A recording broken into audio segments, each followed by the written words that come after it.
नमस्कार विद्यार्थियों, कैसे स्कूल ऑनलाइन क्लासेज में आप सबका स्वागत है। हमने कक्षा 10 सामाजिक में पाठ 10 तक चर्चा कर ली थी। मौर्य वंश समाप्त हो गया था। आज पाठ 11 में हम गुप्त साम्राज्य के बारे में चर्चा करेंगे।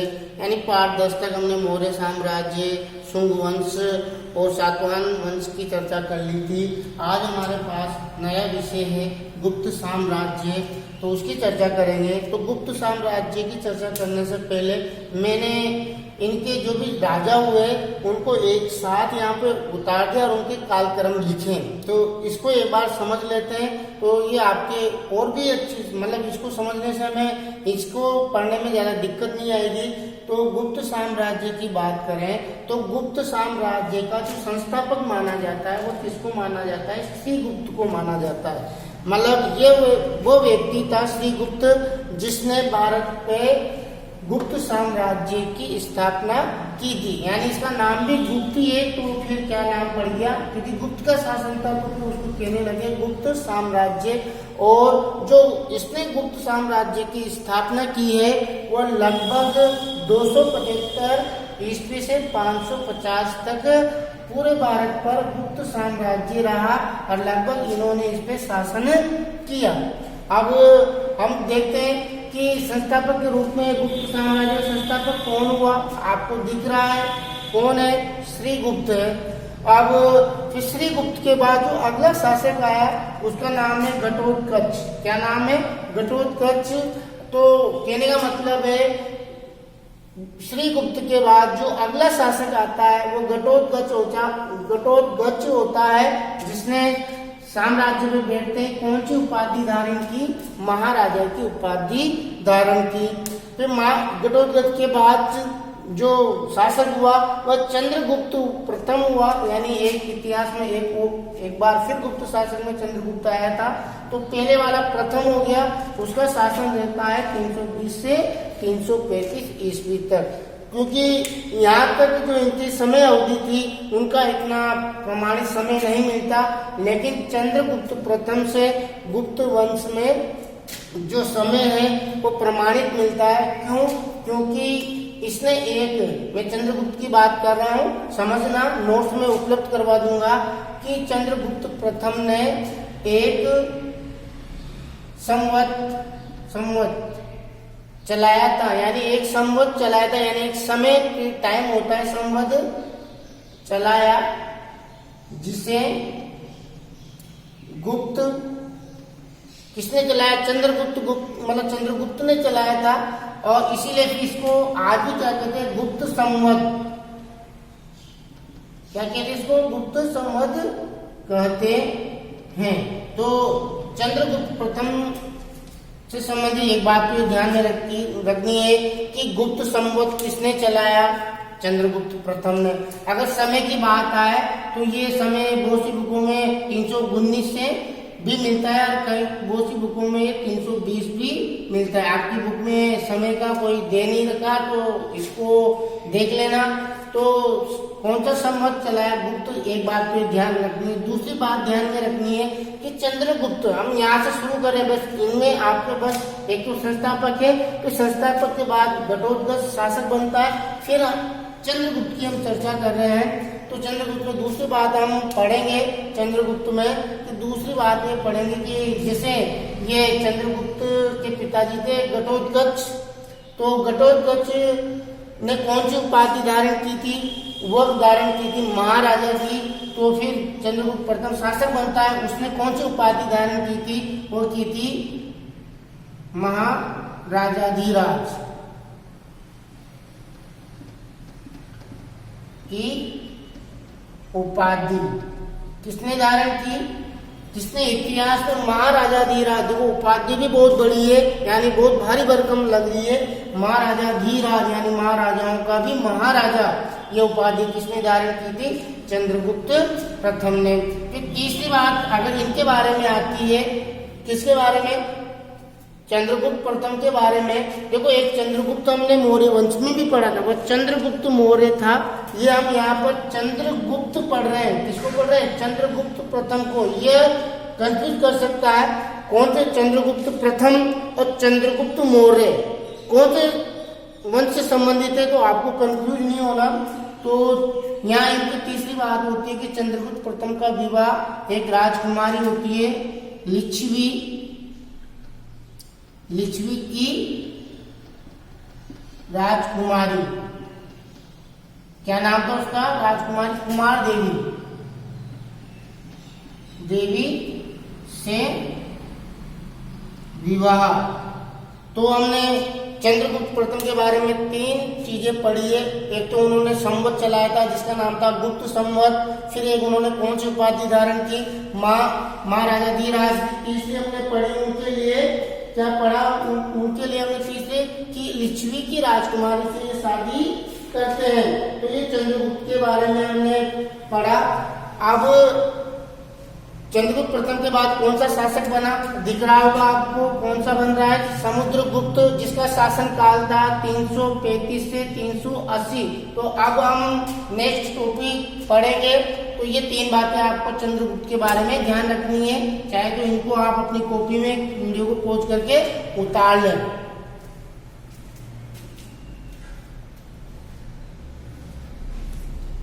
ठीक है, आपने उतार लिया होगा। अब हम किसकी बात कर रहे हैं? चंद्रगुप्त प्रथम हो ही गया। अब हम बात कर रहे हैं, ये हो गया। अब हम बात करते हैं किसकी? समुद्रगुप्त की। तो समुद्रगुप्त की बात करते हैं तो समुद्रगुप्त के पहले तो हम देखते हैं कि इसके उपनाम, बहुत ही प्रतापी शासक था ये। नाम नहीं देखो समुद्रगुप्त, समुद्र छोटा मोटा थोड़ी होता है। इसके उपनाम देखते हैं हम नाम। तो इसके जो उपनामों की हम चर्चा करें तो इसको भारत का नेपोलियन बोलते हैं। भारत का नेपोलियन, भारत का नेपोलियन इसको बोलते हैं। भारत का नेपोलियन बोलने के पीछे कारण है, किसने कहा था ये भी देखो आप, किताब में तो नहीं दे रखा, लेकिन भारत का नेपोलियन इसको क्यों कहा जाता है उससे संबंधित एक चीज आपकी बुक में दे रखी है कि भारत का नेपोलियन किसने कहा था? विसेंट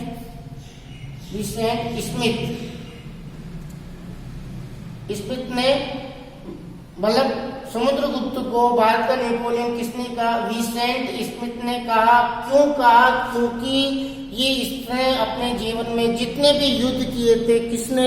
समुद्रगुप्त ने, वह एक बार भी उन युद्धों में पराजित नहीं हुआ था, यानी ये हारा ही नहीं था। इसलिए स्मिथ ने कहा कि ये भारत का नेपोलियन है। यहां लिखता हूं, युद्ध में नहीं हारने के कारण, नहीं हारने के कारण। समझ में आया कि उपगुप्त का हमने एक नाम पढ़ा, भारत का नेपोलियन। किसने कहा? विसेंट स्मिथ ने कहा। क्यों कहा? क्योंकि एक बार भी किसी भी युद्ध में नहीं हारा था। अब इसका दूसरा अगर अपन नाम देखें, केवल नाम है कविराज। कविराज क्या बोलते हैं? कविराज। कविराज क्यों कहा इसको कविराज? क्योंकि ये ललित कलाओं यानी जो विभिन्न कला थी, गायन की ललित कलाएं, संगीत कला में निपुणता यानी पारंगतता था। तो कविराज कौन, मतलब प्रश्न पूछा जा सकता है इतिहास में, कविराज के नाम से कौन सा शासक प्रसिद्ध हुआ? वह था समुद्रगुप्त। क्यों? क्योंकि वो ललित कलाओं, संगीत कलाओं में क्या था? निपुण था। और इसी चलते हुए उसने जो मुद्राएं चलाई, मतलब इसी की न्याय देखते हैं, उसके द्वारा मुद्रा चलाई गई, उसमें उसकी खुद की स्वयं की वीणा बजाते हुए अपनी आकृति उन मुद्राओं पे छपवाए। तो वीणा बजाती हुई, वीणा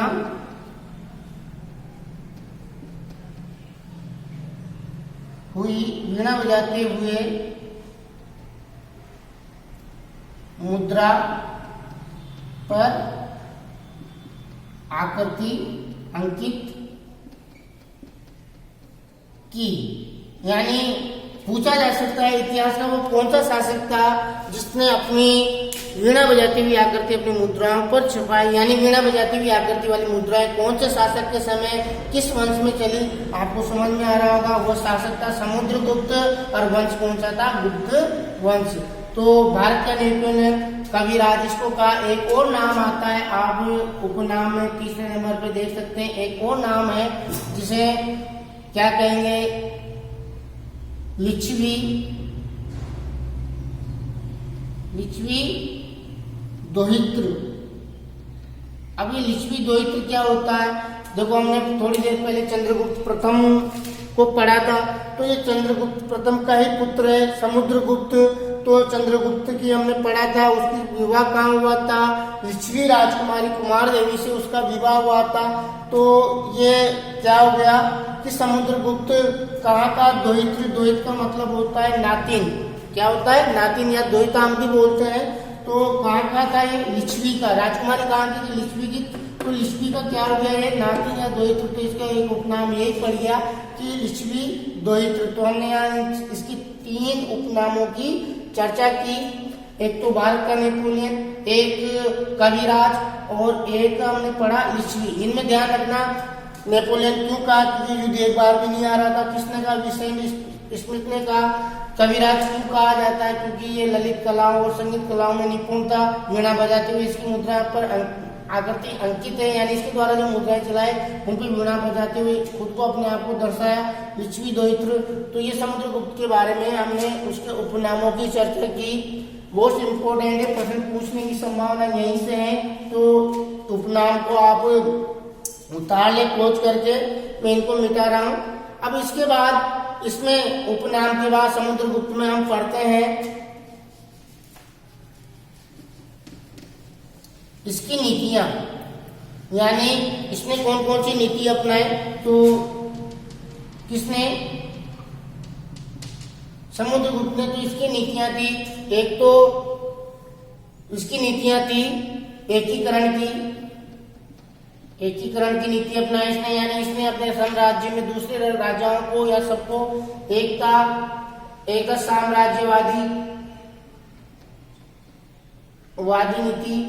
और एक इसकी जो नीति थी वो थी दिग्विजय। कौन सी, दिग्विजय। एकीकरण, साम्राज्यवादी और दिग्विजय नीतियां इसने अपनाई। कितनी नीतियां होगी, 3 नीतियां होगी।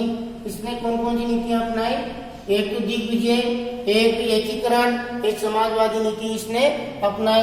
फिर इन नीतियों के आधार पर, कहने का मतलब है वो पूरे भारत को अपने अधीन करना चाहता था, सभी साम्राज्यों को अपने अधीन मिलाया जाता था। तो इसी में हम समुद्रगुप्त की चर्चा करते हैं। हम किसको पढ़ रहे हैं, ध्यान रखना, किसको पढ़ रहे हैं, समुद्रगुप्त को। तो हमने समुद्रगुप्त में अब तक 2 टॉपिक पढ़ लिए, एक तो इसका उपनाम, एक इसके द्वारा जो अपनाई गई नीतियां थी वह। फिर इसके बाद इसके द्वारा जो जीते गए जो भी भाग था, यानी संपूर्ण भारत इसके समय 5 भागों में बांटा जा सकता था, यानी जीते हुए क्षेत्र। तो ये जीते हुए क्षेत्र कितने भागों में बांटे जा सकते हैं, इसके द्वारा, यानी समुद्रगुप्त द्वारा जो भी भाग इसने जीता था उनको हम 5 क्षेत्रों में बांट सकते हैं। उनकी एक एक करके हम चर्चा करते हैं। जैसे एक तो उसने गंगा व यमुना,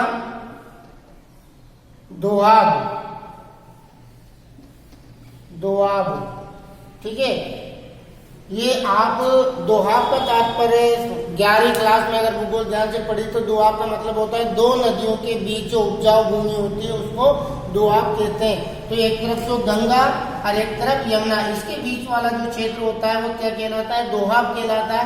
तो इसने गंगा से लेकर यमुना के बीच वाले भूभाग को अपने अधीन कर लिया था। तो एक क्षेत्र कौन सा हो गया, गंगा व यमुना दोआब क्षेत्र, मैं लिखता हूं क्षेत्र।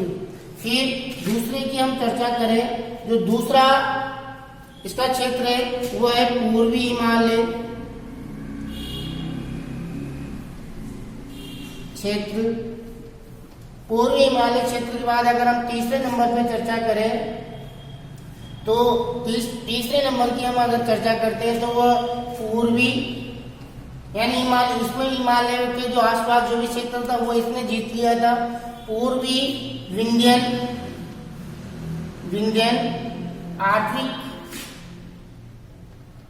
आठविक क्षेत्र यानी विंध्यन, जो विंध्याचल माला है, विंध्याचल माला, और वहाँ का जो आठविक यानी जंगल वाला क्षेत्र है वो भी इसके अधीन था। फिर अगर हम 4 नंबर पर चर्चा करें तो पूर्वी दक्कन यानी महाराष्ट्र में पड़ता है लगभग दक्कन का मैदान, पूर्वी दक्कन व दक्षिणी भारत यानी व दक्षिणी भारत वाला क्षेत्र यानी भारत क्षेत्र कहने का मतलब है इसने दक्षिण तक यानी जो हमारा भारत का दक्षिणी हिस्सा है प्रायद्वीप वाला, वहां तक अपनी सीमाओं का विस्तार कर लिया था। फिर लास्ट में हम पढ़े शक, देखो हमने शक पढ़े थे, शक व कुषाण राज्य यानी जो भी शकों के द्वारा राज्य जीते हुए थे और कुषाणों के द्वारा जो शासित राज्य थे, वहां समुद्रगुप्त ने क्या किया, उनको हराकर अपने अधीन कर लिया। तो जीते हुए राज्यों को यानी समुद्रगुप्त के द्वारा जीते गए राज्य थे, इसके द्वारा समुद्रगुप्त के द्वारा जो भी जितने जीते हुए राज्य थे उनको कितने भागों में बांटा, 5 भागों में बांट सकते हैं। एक तो गंगा यमुना दोआब क्षेत्र, एक पूर्वी हिमालय क्षेत्र, एक पूर्वी विंध्यन आठवीं क्षेत्र, और फिर पूर्वी दक्कन व दक्षिणी भारत क्षेत्र, और शक व कुषाण राज्य यानी शक व कुषाण के अधीन जो भी राज्य थे वो भी इसने अपने में इनको पराजित करके मिला लिया था। बहुत शक्तिशाली, ताकतवर और कलाओं में निपुण था। ये हमने इनके बारे में पढ़ा समुद्रगुप्त में। और आगे अगर हम बात करते हैं तो इसके बारे में इनके द्वारा एक अभिलेख उत्कीर्ण करवाया गया था, तो पढ़े इसको। तो यहाँ तक आप उतार लें, खोज कर लें और लिख लें, समझ में आ रहा होगा आपको। अगर समझ में नहीं आए, वीडियो में कोई देखने के यार कोई अच्छी तरह नहीं दिख रहा, तो आप व्हाट्सएप पे आराम से अपने ग्रुप में इस चीज को मेरे साथ शेयर कर सकते हैं। आप समस्या बताओगे तभी उन्हीं समस्याओं का समाधान होगा। और मन लगा के पढ़ाई करें, क्योंकि इतिहास की क्लासों में मैंने चर्चा की थी कि इतिहास को जब तक हम कहानी के रूप में नहीं समझेंगे तब तक इतिहास में हमें ज्यादा पल्ले नहीं पड़ेगा, समझ में नहीं आएगा, क्योंकि इसको रट नहीं सकते। बहुत सारी चीजें देखो, एक पार्ट को पढ़ाते हुए आज 11 नंबर का वीडियो चल रहा है, अभी भी इतना बड़ा पार्ट है ये। स्वर्णिम भारत प्रारंभ से लेकर यानी प्रारंभ से लेकर 1206 ईस्वी तक जितनी भी घटनाएं हुई हम इसमें पढ़ेंगे। कहाँ तक आया, लगभग हम अगर गुप्त वंश को भी पूरा पढ़ लेंगे तो कहाँ तक आए, 455 से 467 तक आए। हमें तो 1206 तक पढ़ना है, तो अभी चैप्टर काफी बड़ा है। तो आप इसको कहानी के रूप में अपने दिमाग में सेव करते हुए चले।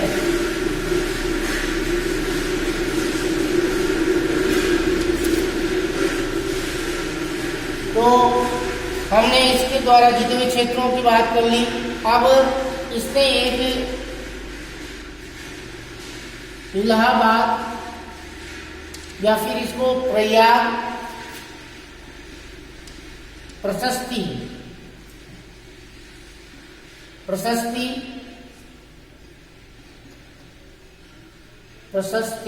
ठीक है। इलाहाबाद या प्रयाग प्रशस्ति क्या होती है, इसकी हम चर्चा करेंगे कि इलाहाबाद और प्रयाग प्रशस्ति का मतलब वो ये पत्थर पे लिखी हुई एक अभिलेख ही है।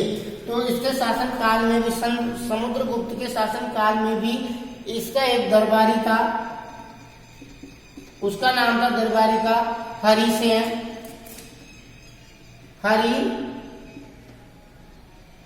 देखो थोड़ी हरिसेन उसने इलाहाबाद प्रयाग प्रशस्ति लिखवाई थी, यानी उसकी रचना किसने की थी, हरिसेन ने।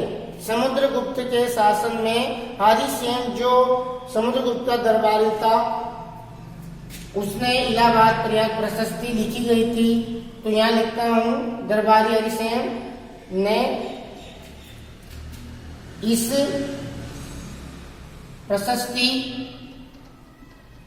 प्रशस्ति में सैनिक सफल सफलताओं, समझ में आ गया, वो सफलताओं का उल्लेख किया। तो यहाँ इतनी सी बात ध्यान में रखनी है कि इलाहाबाद या प्रयाग प्रशस्ति किसने लिखी? हरिसेन ने लिखी। किसके शासनकाल में लिखी? समुद्रगुप्त के शासनकाल में लिखी। और इसके जो सैन्य सफलताओं का उल्लेख इसी प्रशस्ति में मिलता है। तो हमने यहाँ इसके बारे में पढ़ लिया। इसके साथ ये विष्णु भक्त भी था, सभी धर्मों का आदर भी करता था। ये यहाँ लिख लेते हैं कि समुद्रगुप्त किसकी पूजा करता था? वो विष्णु भगवान की पूजा करता था, इसलिए इसको विष्णु भक्त भी कहा जाता है। तो समुद्रगुप्त के बारे में हमने जानकारी पढ़ी है, बाकी की अपेक्षा अधिक पढ़ी है। क्यों पढ़ी? क्योंकि मैंने यहाँ पे मोस्ट इम्पोर्टेंट लगाया, क्योंकि यहाँ से प्रश्न आने की संभावना होती है। फिर एक हमें ध्यान रखना है कि विष्णु भक्त था, यानी किसकी पूजा करता था? विष्णु भगवान की ये पूजा करता था। तो समुद्रगुप्त के बारे में हमने पढ़ लिया। अब इसको भी आप उतार लें। अब वीडियो ज्यादा बड़ा नहीं करते हुए कल हम यहाँ से पढ़ेंगे चंद्रगुप्त द्वितीय से। समुद्रगुप्त तक हमने पढ़ लिया। आप समुद्रगुप्त तक अपने नोट्स तैयार कर लें। ठीक है, धन्यवाद।